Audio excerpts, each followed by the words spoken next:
Another day, another podcast.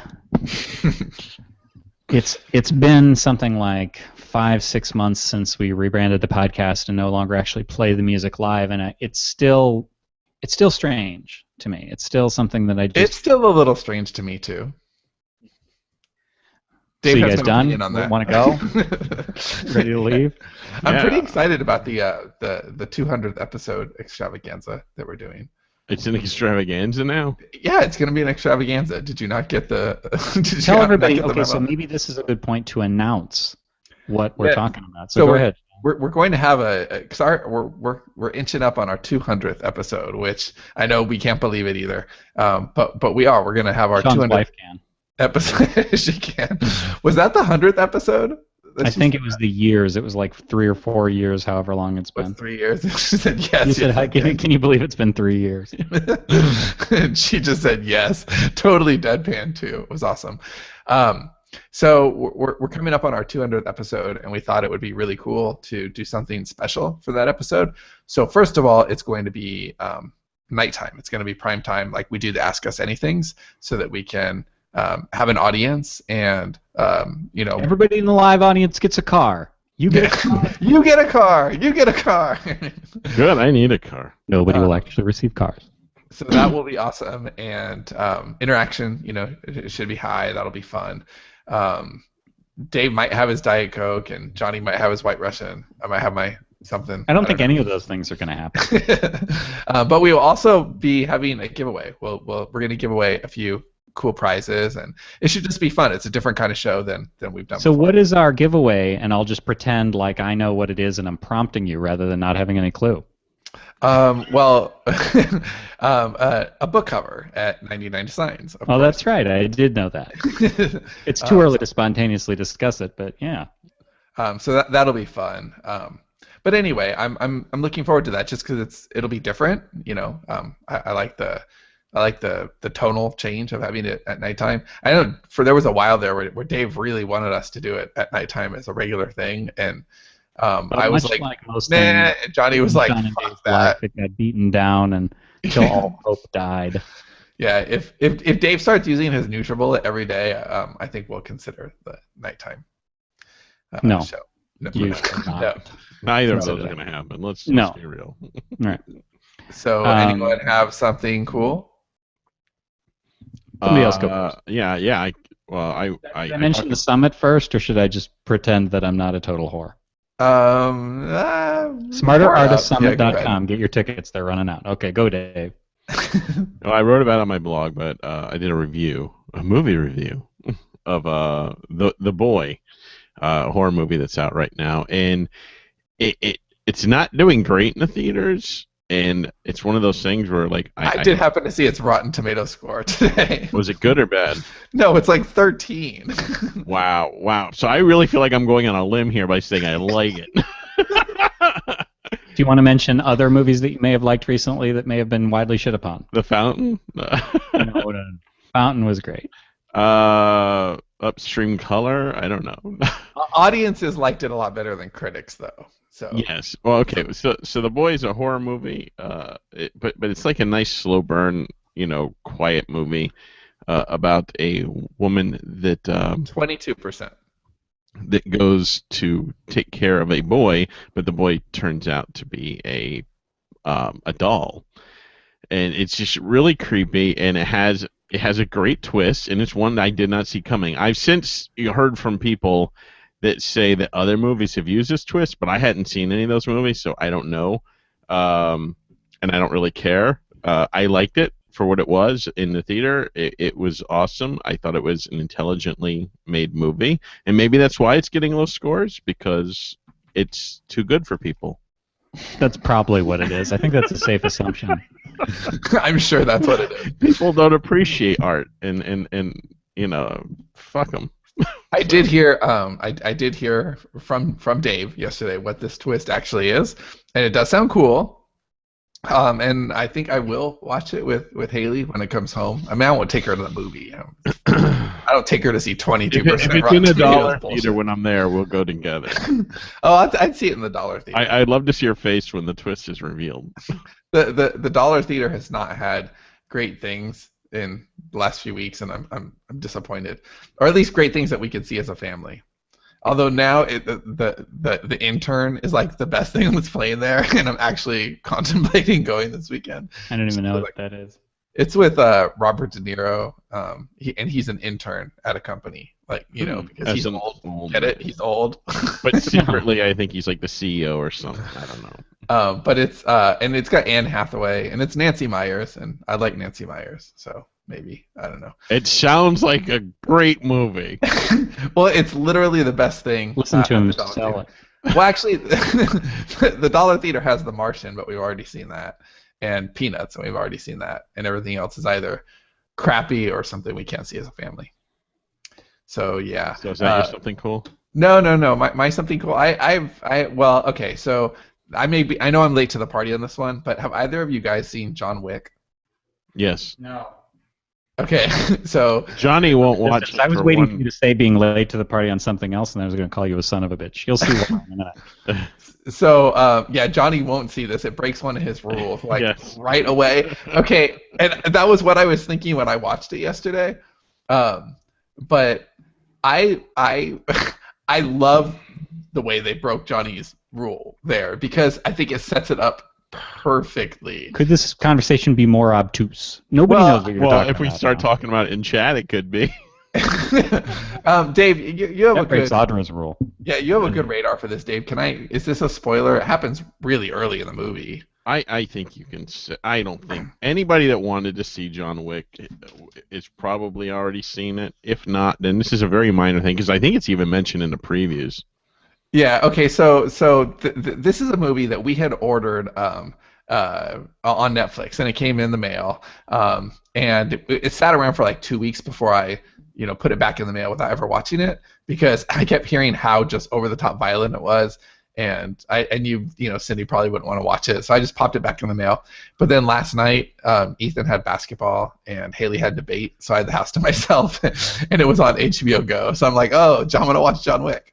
It was a nice, perfect hour-and-a-half movie to watch when no one was home. So I watch it, and just the storytelling here, it's a simple film, simple story, well told. And what I love about it is that the setup is pretty great. So Keanu is the strong, silent, It's Neo. He's Neo with no Matrix powers, He's right? That character he does. But he's an assassin. He's like he's just like a cipher, really, and that's what he does best. Yeah, because you don't want him delivering monologues. It doesn't work. But he's very good at being John Wick, and there's a lot of I want to see more John Wick. I want to see like 5 more. Yeah, I totally dug it. It had a really great comic book vibe. But the Johnny rule that we're talking about here is Johnny won't kill pets. Like, he won't do it. He won't kill animals. And so just say a pet is killed. But what in my happened? fiction, these guys. We don't want everybody thinking that you guys just kill pets all the time. Almost never. But the setup is pretty great, because it opens with his wife dying of cancer, and he clearly loves her. That is great. And It's a feel-good movie. And he gets this, he buries her, and then he's coming home after the funeral, lots of black, and he opens the door, and a courier brings him this cute, adorable little puppy, and there's a note from his wife, and she says, I'm gone, but you need someone to help you grieve. You need someone to take care of you, and this puppy will help you. And thank you for loving me. I already hate this. Right? Okay. Podcast or no? So then the next day, he's gassing up his beautiful restored Ford Mustang, and there's this like Russian mafia guy there and blowing smoke in his face, and he says something like how much for your Mustang, and John Wick says it ain't for sale, and then in Russian he says everything's for sale, bitch, and then John Wick answers him in Russian, and you're like, oh, Keanu's speaking Russian, burn. But then while he's sleeping that night, all the guys come in and they just start beating the crap out of Keanu while he's sleeping, and then they kill his dog, who his dead wife just gave him. And so then he's like, oh no, what's going to happen now? And then it's just like Namaste style like revenge, and it's done well. The stunts are great. It has a definite comic book vibe that's just really well executed. So anyway, John Wick. I got to second something cool. No. Now I want to hear Dave. Sometimes he doesn't even have one. I think he can have. That's why he needs to save it. No, I really can't hold it in. All right, go ahead. Okay, you know how the Walking Dead like comic is. Well, you probably don't know the comic, but it's really dark. Well, there's another zombie sort of comic out there. And I just heard about it on Jim Sterling's podcast, an older podcast I was listening to. And it's called Crossed. And oh my God, Crossed, like cross your heart, but crossed. Okay. And if you Google image search Crossed, you'll just. I think you'll have to go wash your eyes out. It is the most graphic, disturbing thing ever made in comics. Like, they tear children apart. There's a guy. Oh my God! I don't. There's a guy fucking a dolphin. And it's just insane. Well, that's a trending sort of thing, right? It is. You know that whole theory I have about post-apocalyptic gangs. This is that taken to the nth degree. Oh my God. So wow. This is your something cool or your something terrible? Something shocking. Well, I read a little bit because they have some of the comics online, and I was just like, "Why? This is." I like the one with the stripper on the cover peeling off her skin rather than her clothing. It's really like splatterpunk sort of gore sort of thing, It's really like what I imagine the post-apocalypse would be like. That's why I think it's something cool. I don't want it to be that way. I love how giggly you are talking about and they're ripping children's limbs off like it's like confetti. It's just so shocking. I love that shocking and giddy, uncontrollable are so hand in hand for you. Like, if there was a movie like that, I would just be totally disgusted by it because I don't like gorehound sort of movies. I just think it's too over the top. But done in a comic for some reason, I'm not saying I like it. I'm going to subscribe to it because I really haven't gotten a flavor for if the writing is good. But just to see it and just see that somebody is going that far, which I think somebody should go that far for that kind of story because that's reality. So. Wow. All right, Johnny's turn. There's reality right now. Mine, I am also very late to the show on this one, but we finally saw The Force Awakens, which I thought was great. How'd you like it? Family. I thought it was awesome. That's awesome. it. That's all there is to that. We talked about Star Wars a lot. Wow, what an in-depth review. That was kind of hard-hitting. Well, Dave took a lot of the wind out of my sails. You have bravely said what few others have dared to say. Well, that's it. Dave was talking about gore, and I don't have anything left. That's like the opposite of Dave's something cool. Yes. So all right. Well, do you want to talk about the prize we're giving away at the extravaganza again? I've already forgotten what the prize is. The prize, does it have any... Dave, do you remember what the prize was? I believe it is a cover... Sean thought I really forgot. Did you see that moment right there where he was going to tell me? It is a cover from 99designs.com. I do not know this 99designs.com. 99 Designs is like... the place to go if you need a book cover, because you will just it's hard to find something that's really, really steeped in gore and blood and really pushing lines. I bet they have people that can do that. I haven't tried it yet. Maybe that'll be our next book. I don't know, but whatever you are going to do, whether it's going to be something gory or it's going to be something about petting puppies. Or something combining the two. If something you're like gory with puppies, if you want to somebody take the that wants genre to, out there. do a book that Johnny would never do. They have designers that can handle anything there, and I'm talking quality book covers that look like best-selling stuff. And it's really amazing because there used to be a time where if you didn't know like a great designer, Back you were in the stuck. dark days. The dark days. Yeah, you were stuck because you pretty much had to settle on a crappy book cover or a crappy designer. And how many suicides were there, honestly, back in those days? It really did. It did call the herd in a lot of ways, and for that. It did. Yeah. And for competition's sake, it was a good thing sometimes as an author, if all your contemporaries are killing themselves. But those were the great book angst days where the self-publishing shelves were awash with poorly drawn images of people dismembering other people in anger. It was a very sad time. Yeah, but there was a time where, a good book might not be able to have a good cover that represented what it was, and therefore it wouldn't sell and nobody would discover this gem in the rough. But that isn't the case anymore, because now 99 Designs is here, and they have people that are waiting to create a great book cover for you. It's really easy. It's like a contest. You pitch your idea. You tell them some other books you like the covers of. Maybe you show them some examples and what you want, and then a bunch of designers will compete to give you that cover, to deliver your dream cover to you, and it's awesome. It's easy, and it's like a week. It's really super fast.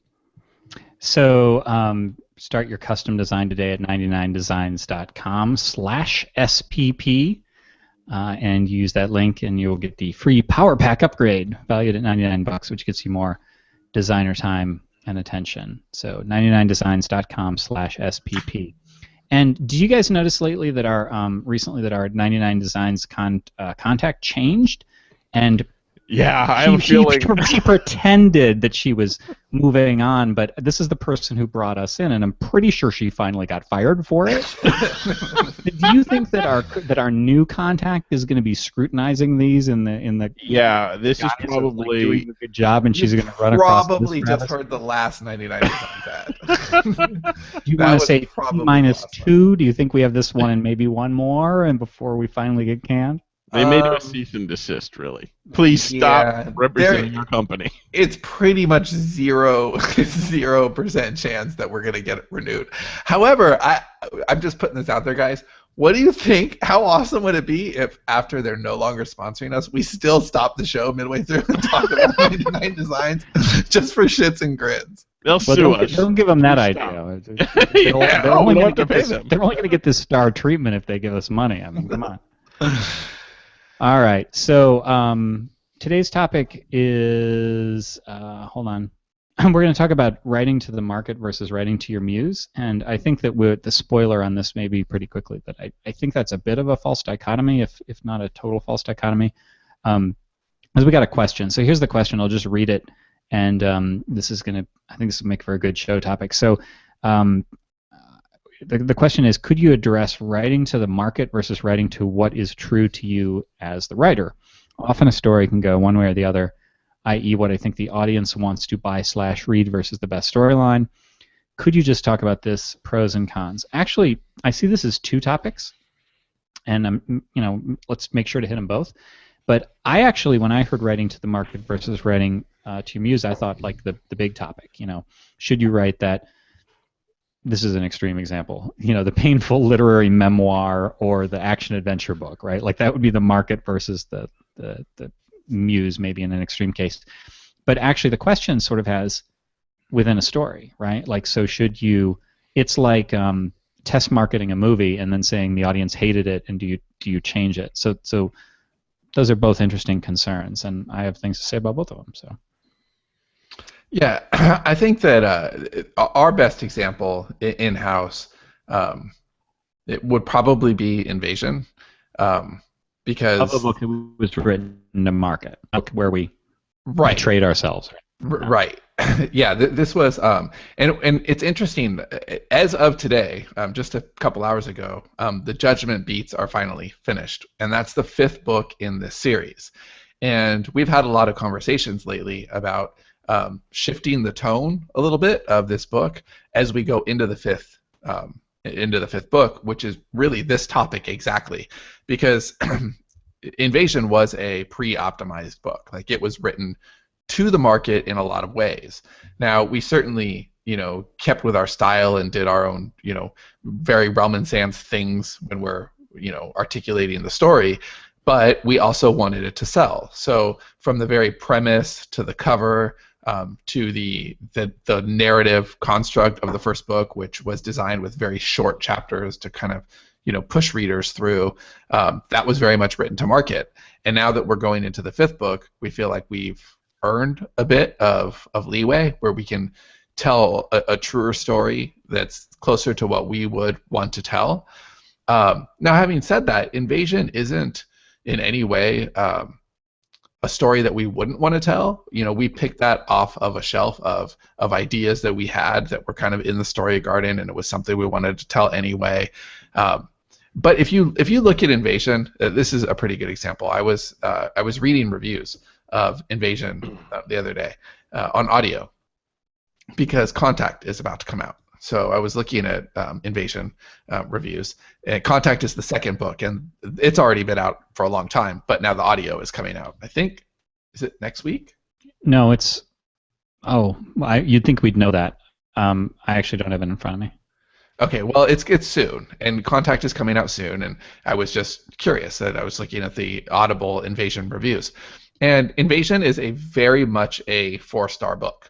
And that's kind of what the reviews reflect. And I don't disagree with that at all. And then I clicked over from Invasion to the Beam, and those were like almost all 5-star reviews.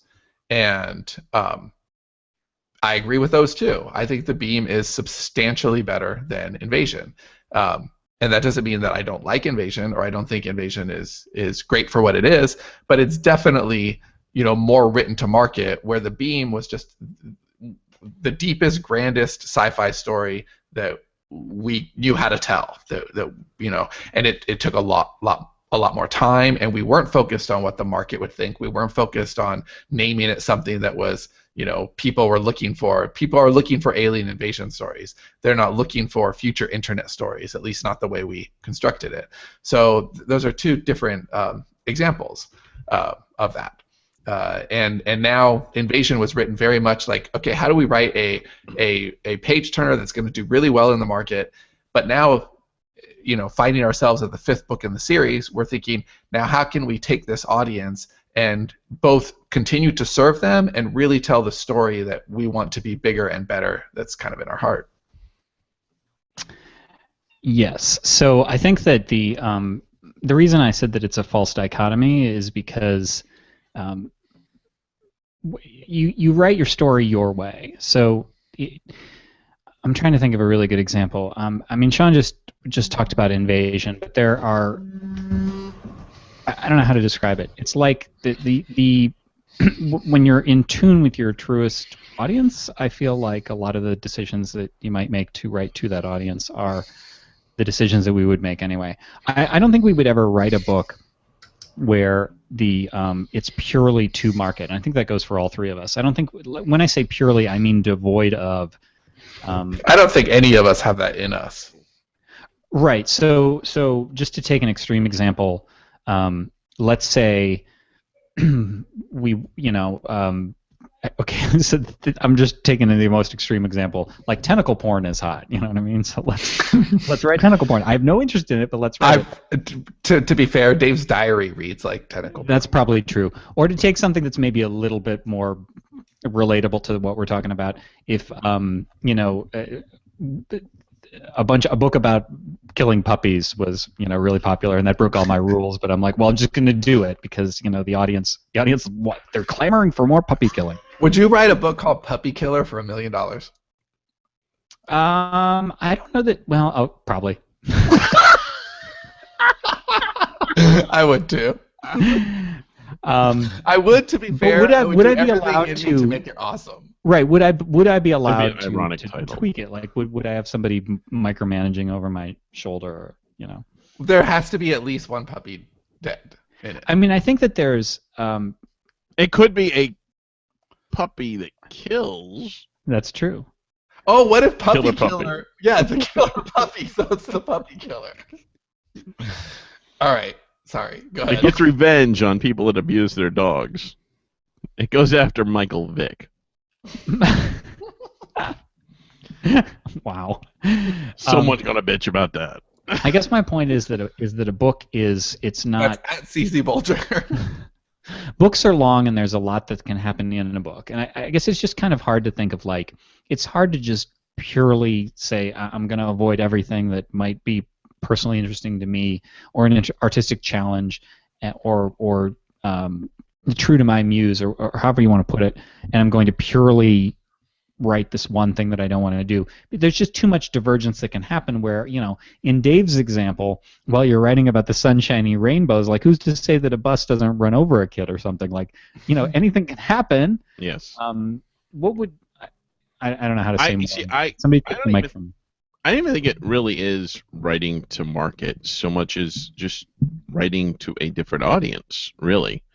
There are different audiences, and they're... Like, I like different sorts of things. Sometimes I like, a more thoughtful, obtuse movie like Upstream Color. That's not often. It's not. I don't search out movies like that because truly most of them are bad.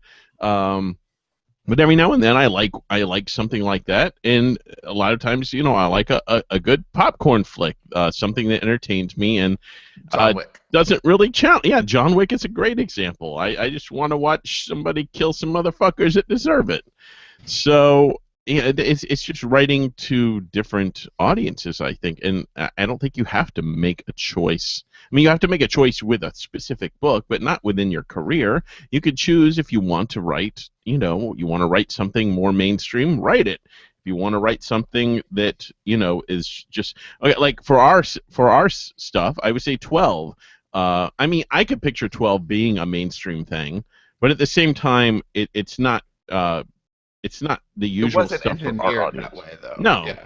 No, and it is, it is one of those things that it doesn't really align with all the other stuff we do at Collective Inkwell, except being character driven. But it's there's no supernatural anything in it. It's a crime thriller, really. So it's completely different for our audience. So it is sort of our literary book in a sense. What about? Go ahead. Well, yeah. Okay. So sometimes you could start out with one intention, and then it becomes something else. Dave, I know we haven't announced the name of our new series, but do you want to do that now? Yeah, we can do it. Okay, so I think Jason did it in Twitter, actually. Oh, that's right. That did happen. Okay, so I guess it doesn't matter. Thanks, Jason. Do you guys want to blow the whistle on what's already been announced? Yeah, so the series that we've Dave and I have written 3 books in this series. That the first one will come out next month, and the name of the series is Karma Police. After the Radiohead song. Yeah, and I love the premise of this. They're shorter books. Each one will stand alone, and become. It's not serialized. There is an overall mythology to the standalone series books. Yeah, but they're a little shorter, and the premise behind that was, okay, let's do an invasion for the Inkwell. And what we meant by that was kind of writing something to market, writing something that was designed to do really well. And what we did, like, isn't really an invasion for the Inkwell, but it is really awesome, and it's a good story. What percentage of the time when you start out with a premise does Dave invert the idea? Oh, well, Dave hates premises is the thing. But it's fine. It's just, and I think that this will become commercial in a very different way. Invasion is a commercial property that will survive on. And this is a good example, but it'll take a moment to get there. So Invasion is a 7-series book. It will have a beginning, an end, and we'll be done with it. It's very commercial as far as its look, its vibe, its search terms, all of that. Karma Police is a series that could go on for a very long time. Its length will... Unless it doesn't sell. Unless it doesn't sell, right? But theoretically, it could go on for a long time. It could have... I don't think it'll have as big an initial, blowout as Invasion, but I think it could have longer legs. And so I think that once you kind of know what you have, you need to go back and really look at it and evaluate it and make the very best decisions. So when we realized, okay, Karma Police is not going to be an invasion for us, it's just not that kind of story, then what can we do to give it long legs? What can we do to make sure that it's as commercially viable as it possibly can be given its current parameters. And so you don't want to sell out your story, because if you sell out your story just to make it commercial, well, then you're not doing yourself any favors, because it's probably not going to be very good. It's probably not going to sell very well, and readers tend to see through that.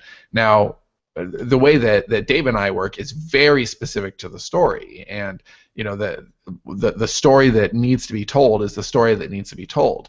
Where Johnny and I tend to take a prompt and run with it. So if our prompt was, write a book in 30 days, we're gonna write a book in 30 days without any knowledge of character or genre or anything. If our prompt is write something commercial that's a sci-fi, invasion story, then we're gonna follow that prompt. So it's just a little bit different, but the approach is different. But the end game, which is now you have this story, how do you satisfy the market that you've introduced it to, is something that I think needs to be universal for authors always.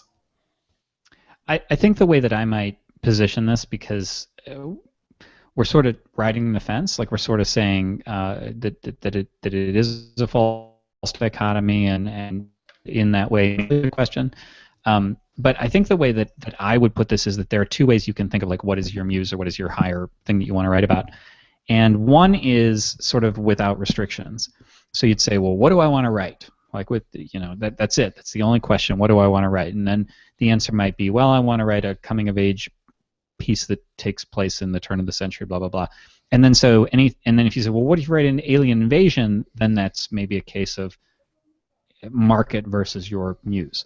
But the way that I tend to look at writing and inspiration and all that stuff is, you just have a qualifier. Like, you just tell me what to do. Okay, well, we're going to write an alien invasion book, and it's going to be page-turny. That's then my parameters. And then, okay, let's write the book. And I didn't feel, when I was writing the first draft of Invasion, I didn't feel any more restricted or, oh, I can't do that thing that I want to do, than I did writing Devil May Care, which is a more pure muse book, which hasn't been released yet, that Sean and I did. That's our literary book this past year that we don't expect to sell very well. It wasn't a case of Devil May Care was us indulging the muse, and Invasion wasn't. It was just a different way of indulging the muse. It was saying, we're going to write within these parameters. And I kind of get off on the restriction of, okay, let's make chapters short and punchy.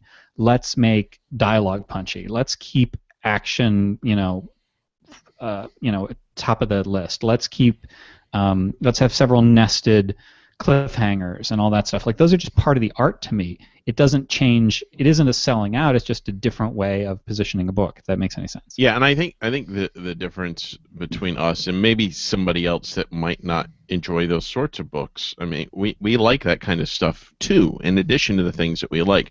So if we want to write, something like that, we're going to find enjoyment in it, whereas somebody else, they might be writing to a market that they don't really like or they don't understand, and it shows. And that's always a mistake. And in that case, in that case, I would say don't write to market.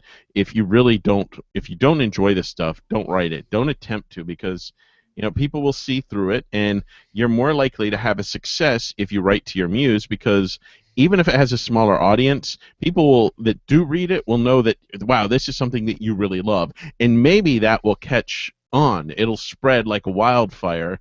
Like, you'll become like this small little cult thing that blows up, because not a lot of people are doing whatever it is that you are doing, and if it's done really well, it can take off. I mean, and it might not, but at the same time, I would rather write a great book than write something that was just cynical crapshoot.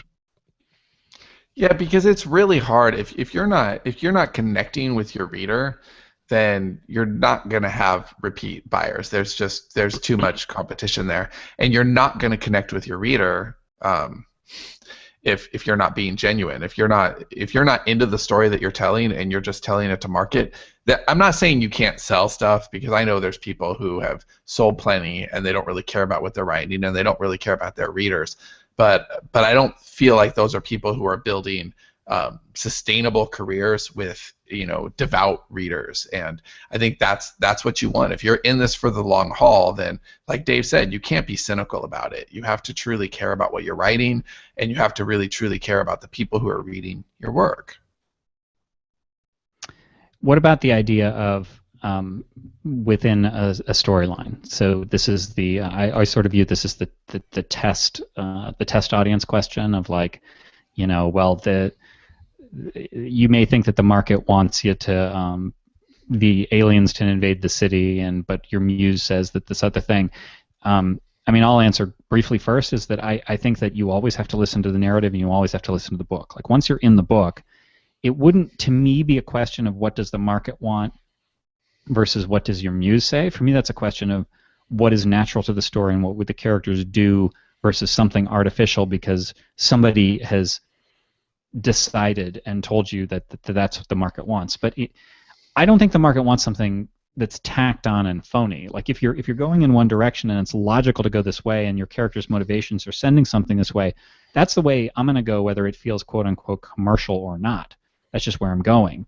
And if the argument is that the market wants that thing to happen and you don't, then to me that's just artificial. That's like, am I describing this correctly? Yeah, I totally get that. So Invasion is a great example here because, and I know it sounds too like we're having our cake and eating it too, which we are, right? We're saying that you don't have to be commercial, but you can also be totally commercial, right? And so when we did, but it's about, we do have ones that are each clearly. Yeah, and it's about choosing your battle, right? So with Invasion, it's clearly a commercial premise. It's clearly a commercial cover. It's clearly a commercial title.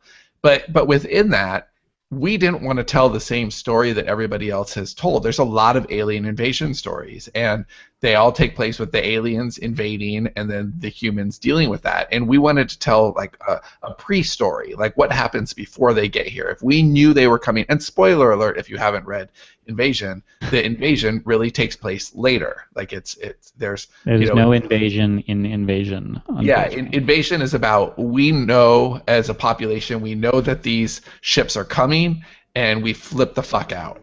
And to me, that was a really interesting thing to explore, like what happens with the panic and the fear of knowing that this invasion is coming. And that isn't typically the story that you see in the market, but it felt like the most honest story that I really wanted to tell. And so that was kind of important. And if I had just said, hey, Johnny, let's tell this other story, it would have felt like too much on the market end and not really the story that we wanted to tell. And so it was a matter of choosing it. And now that it's the longer story, like and Johnny will see this in the beats, there's a lot of exploration about, okay, now we really want to justify why was that invasion, why wasn't there an invasion in the first Invasion? Because it was a long story, and this was just the very first chapter of that. So that was us having our cake and eating it too. We want to tell a really commercial story, but we want to do it in our way, and you just have to pick your battles. Now, do you think that there's specific genres though where you can't do that? Like I know, for instance, when I've talked about writing a romance and I've talked about killing the person in the end or something, and every romance writer I've mentioned that to says, no, you do that, you will not have an audience. There are some genres that have rules that you can't break, and you do have to write to that market if you want to succeed. Any thoughts on that? Yeah, I would agree after talking to Julie a lot lately and stuff, Julie Huss, that that's an example of a genre rule that you can't break. But in that case, I would just say it just can't be a romance. Like you just have to decide what that is, and it's but there might be something specific to other genres as well. Like if you right. If you label something survivalist fiction, for example, right, then there are definite trope. Like you have to understand that market. Like survivalists are a very specific. They can't be living off canned goods and water that they find all the time. They got to find ways to procure their own stuff, and yeah. So that's off the land. Yeah. So you just have to know who your ideal reader is, and and really speak to them. And maybe you don't know, and your ideal reader is you. You know, what kind of art would I like? And I think, you know, for Dave, a lot of times he is the ideal reader. He creates the art that he would want to experience. Oh, totally, yeah. You know, he Very creates selfish writer. right. Like, okay, what if this were a TV show would I watch it? And if the answer is yes, it's something he would be interested in writing. And that's okay too, because that's always going to be better than being phony and just trying to connect with a market that you don't have a connection with, because ultimately that's going to lead to a dead end. You know, Dave is always going to connect with people. People are going to hate his work, and other people are going to love it, but it's going to be a genuine reaction. And that's another thing too. If you're writing, whether you're writing to the market or to yourself, you have to be, you know, unafraid that some people are not going to like your shit. You know, some people are going to think Mauricio is a monster. Well, he is a monster, but they're going to say, you know, I'm never going to read your stuff again because you are profane. You know, there are going to be people who say this book is really stupid because there's no invasion in your alien invasion story and it's false advertising. We've had that. So you just have to be okay with rubbing people the wrong way so that you can rub people the right way. But that's true of Muse books and commercial books. I mean, that's true of any book. That's true of any book. I do want to. I actually want to circle back to the, and it's not. I'm not going to presume to know the romance market, but I think that that's a great example that Dave gave, because that is a case where those are hard and fast rules, and I'm having a hard time thinking of other genres of fiction where there really are such kind of unbreakable rules, and so I can see Dave writing a romance and feeling all along that it's a romance, and then saying, okay, this person has to die, and what do you do? And I think that's my version of a happy ending. Right. I think the answer is, I think that you do. This is just my opinion. I can see people differing for sure. I think the answer in my case is I would probably have to follow the Muse. If that's truly where the book went, I would probably have to have that person die, but then it's not a romance. I think in that market, the readers. What'd you say? Maybe you create a new genre by breaking that one rule. All of a sudden, there are people that are like, finally, somebody that's killing off the person at the end of romances. That is a book I've been looking for. Let's call this something new. Yeah, you'd have to call it something new. And I think the reason is because people come to various genres to expect because they expect various things. And most cases, it's because they want to be entertained in a specific way. But the romance reader, it's an emotional experience, and you're violating that.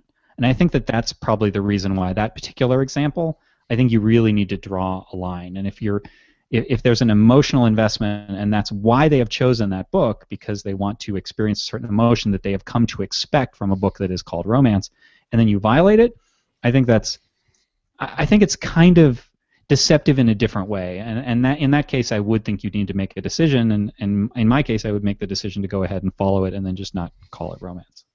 Yeah, but I don't think most are that clear cut. It's probably like watching a porn where they just don't do anything. Right, like if you watching for an expectation. That's where you go. Right, if you I don't know. I was trying to think buy of something some porn, that you you guys can relate to. Chamber discussion. Right, wouldn't that be like false advertising? So I get it. My muse is telling me that these people should have sex. Well, what I'm saying, it is a vicarious experience, and Johnny was saying, and I think a lot of people like to live vicariously, through romance books, because in like I said before, in real life, romance isn't quite like that, except with Sean and his wife, I guess. In real life, it's not those, really big highs and lows. There's just sort of a medium area, and I think people like the highs and lows, but they don't want to experience like a tragedy. And I think that there are definitely softer rules within certain genres, but I don't think they're quite the same. I think that if you had survivalist fiction where the person was just kind of a shitty survivalist, or use magic. Yeah, I mean, but that's a genre question. These aren't really Muse versus commercial.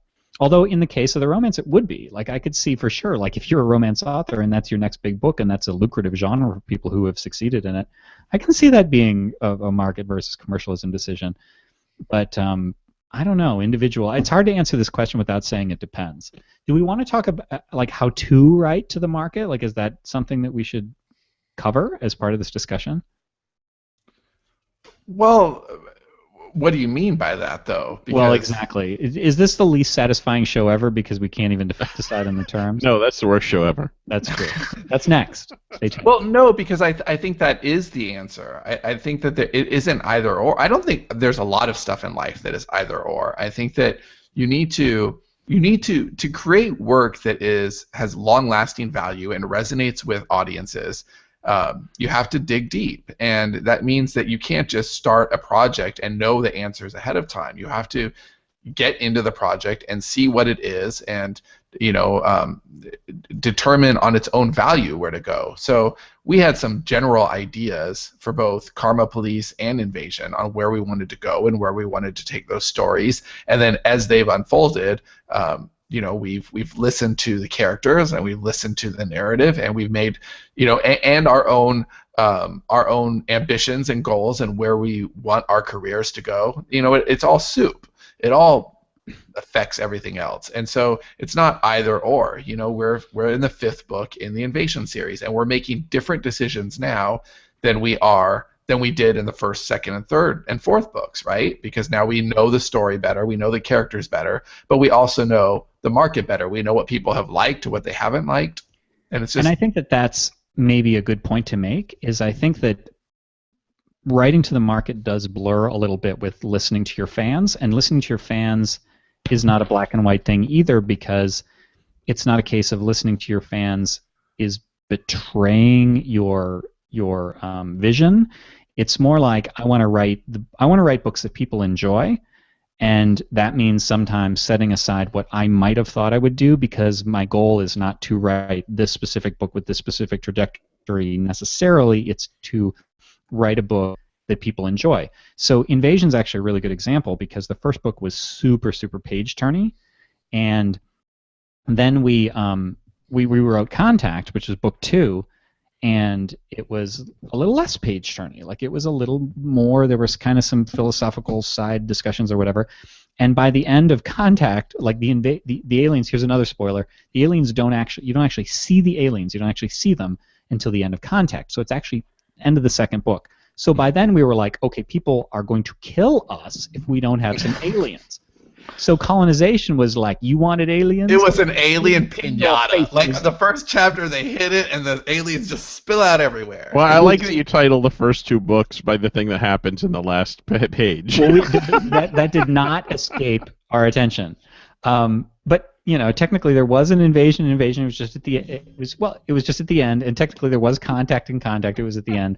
Colonization, however, is the whole book. And then imagine if Fight Club didn't have any fights until the last minute. Well, yes, it's a book about how, and then at the end they'd say, "Let's create a fight club," and then. But the theme of Invasion, the theme of that book is invasion, and it permeates every page. Yeah, I know. I'm just fucking with you. And then when we wrote book 4, Annihilation, we said we want to have an annihilation on page 1. Right, like we want momentum. Like, people really loved the page turningness, and we had gotten to the point where we needed to kind of burn the house down a little bit because it had gotten so complicated. So Annihilation was a book where we said, let's see if we can slash the knot a little bit and just really reinvigorate it with what people loved. And so Annihilation is probably the closest to Invasion in the pacing. Like, it really is like relentless. And those are listening to market decisions, because we wanted this as a whole to be one thing, but it's not Muse or market, it's both. Right. I think this is a good point here, is to think about what exactly this is, and it's a relationship. The author-reader relationship is really important, and if you have a relationship with anybody, right? With my wife, right? That's a relationship. We have a relationship with your wife? Well, I do. I have a relationship with my wife, and it's important to me to be true to myself, of course. Like, I'm very good about being true to myself and who I am, and I'm but that doesn't mean that I don't want to please Cindy. It doesn't mean that I'm not concerned about what pleases her, and it's important to me that I please her and that I make her happy. And so that doesn't mean that I'm being less of myself by being true to her. And so I think that it's the same kind of thing. You can't think that, oh, I'm not going to listen to what my readers say because then I'm not staying true to my vision. Your vision should include them, and it's not mutually exclusive. Thinking back on that thing where you sort of defy the genre expectations, I'm thinking of George R.R. Martin with his series A Song of Ice and Fire, Game of Thrones. And I won't spoil anything, but he does do something that a lot of fantasy I don't think did before him. Maybe it did, and I'm just not well read enough. But I mean, he killed off a main hero character, and that is something that he came to define him as like a bold writer that will do that, and I think it gained him a loyalty. I don't know that you could do that with all genres, but I think that was pretty awesome. Probably not That's a good example. Yeah, that's a good example too. I think but it is something where I think it added to him, and I think a lot of other people started following suit with that. Yeah, I think that zagging where people expect you to zig is definitely the sort of thing that can be done right or wrong, and that is a good listen to your muse sort of a question. But what about, I think that if the question is what are you going to write, so at the end of last year, Sean and I wrote the book I mentioned before called Devil May Care. Now, the goal for that book for us was we wrote a book the previous year in 2014 called Axis of Aaron, which I said was my favorite book that we'd written, and it was it just doesn't sell nearly as well as our more commercial stuff, and we don't care. Like we wrote that as a literary book. We just wanted to write a good book, and the only goal for Devil May Care was internally we wanted to feel that it was better than Axis. Now it took me a while, but I definitely feel it is now. It is now my favorite book. And but we knew that going in. Like, what was the intention? Was to write a book that satisfied us. And then, by contrast, the first book of this year, of any substance that we're going to be doing after a bunch of other admin sort of things, is we're going to write Judgment, which is kind of the opposite. Like, that is our most commercial series. It is the 5th book in a commercial series, so it is not just a commercial book. It is satisfying a commercial demand from a readership that's already there. We know that book is going to make money. There's zero question that book is going to do very well for us. And so when you say which one do you do? Do you do Your Devil May Care or Your Judgment?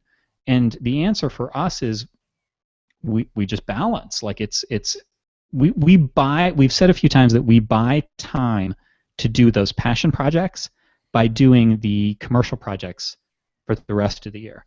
And traditionally we've closed our year with those because it's like, well, that's dessert, Those are the ones that the only reason to do it is because we love it. There's no real commercial reward. It's an artistic reward, and we decide to do it after we've, quote unquote, eaten our vegetables by paying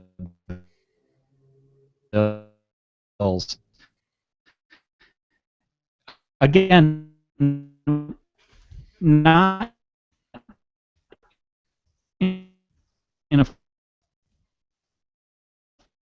in a dichotomy, not in like we didn't want to do these, but the only reason to do it. Okay, for those of you watching on YouTube, I think Johnny's skipping out here. Yeah, he's frozen now. Okay. But he's got the audio, so he has to end the show. But if you're listening on the audio, it'll sound all right. Except you won't be hearing this part. Only YouTube people, probably. Wow, so this is an exclusive. So does he even know? Is he? Because he still looks like he's there. I don't know. It's a mystery. No. Maybe even YouTube's not seeing it. I don't know. Well, it says live. I think YouTube is seeing. So I shouldn't get naked then. Okay. I think you should actually. Yeah. Can you? I can get naked at the drop of a hat. Oh man, now Johnny's gone for sure. So he'll be coming back in. But I bet you he won't be able to see our chats. So if you want to say anything about Johnny, now's the time.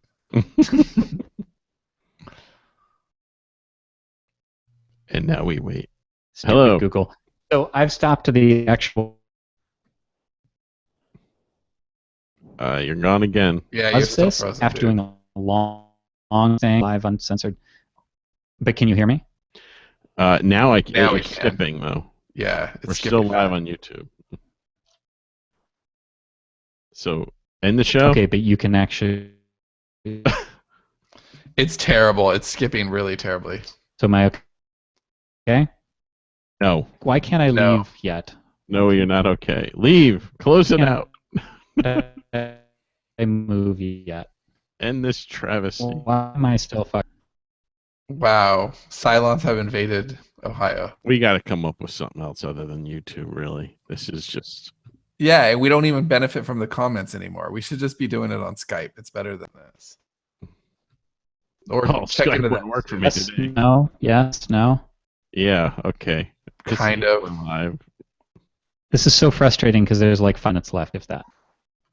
All right. Yeah, not even. Like we're at the Am I literally. okay? Yeah, Yes. you're okay now.